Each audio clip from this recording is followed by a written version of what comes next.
കാരണവശാലും പായിപ്പാട് പള്ളിയിൽ തലാക്ക് കൊടുക്കരുത്. പായിപ്പാട് പള്ളി എന്നല്ല, ഒരു പള്ളിയിലും കൊടുക്കരുത്.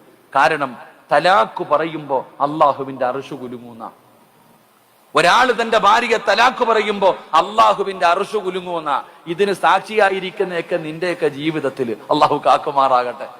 അള്ളാഹ് തലാക്ക് പറയുന്ന സമയം അള്ളാന്റെ അർശ് കുലുങ്ങുവോ? പറ മനുഷ്യന്മാരെ, കുലുങ്ങോ? സമദ് ഉസ്താദ് ഉംറയ്ക്ക് പോയിട്ട് വന്നു. ഇവിടെ നമ്മള് അബ്രഹത്തിന്റെ ആനപ്പടയെ അള്ളാഹു തകർത്ത സ്ഥലമാ. മക്കത്ത് പോകുമ്പോ കാണാം. തബ്ബത്തി യദാ അബീ ലഹബിൻ വതബ്ബ്, നമുക്കറിയാലോ, അവിടെ പോയി കാണല്ലേ.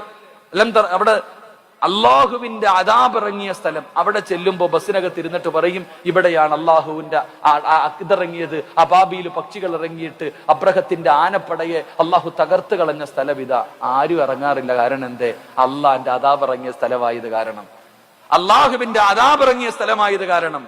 ഇതുപോലെ തലാക്ക് പറയുന്ന സമയം അള്ളാഹുവിന്റെ അർശ് കുലുങ്ങും. ആ മജ്ലിസിൽ ഇരിക്കുന്ന സെക്രട്ടറിയും പ്രസിഡന്റും സൂക്ഷിച്ചോ, അള്ളാഹു കാത്തിരക്ഷിക്കുമാറാകട്ടെ. ഉറക്കപ്പള്ള കാത്തിരക്ഷിക്കുമാറാകട്ടെ. ഇവിടെ വേണ്ടെങ്കിൽ നീ കോടതി ഇപ്പോ പറഞ്ഞു വിടണം. പ്രസിഡന്റ്, ഇവിടെ തലാക്കൊന്നുമില്ല, ഓടി വരിക. ഈ അടുത്തം കണ്ട് നോക്കുമ്പോ ഒരു പ്രായം ചെന്ന മനുഷ്യൻ വന്നേക്കാ.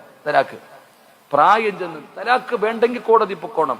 നമുക്ക് മസ്ലഹത്ത് മാത്രമേ ഉള്ളൂ. ഭാര്യയും ഭർത്താവിനെയും ഒരുമിപ്പിക്കാനാ നോക്കണം, ഒരുമിപ്പിക്കാൻ വേണ്ടി ചെയ്യാം. അതിനപ്പുറം ഒന്നുമില്ല. ആരും അത് പ്രതീക്ഷിച്ചിട്ട് ഇങ്ങോട്ട് വരാൻ വേണ്ട. അള്ളാഹു ഈമാൻ തരുമാറാകട്ടെ.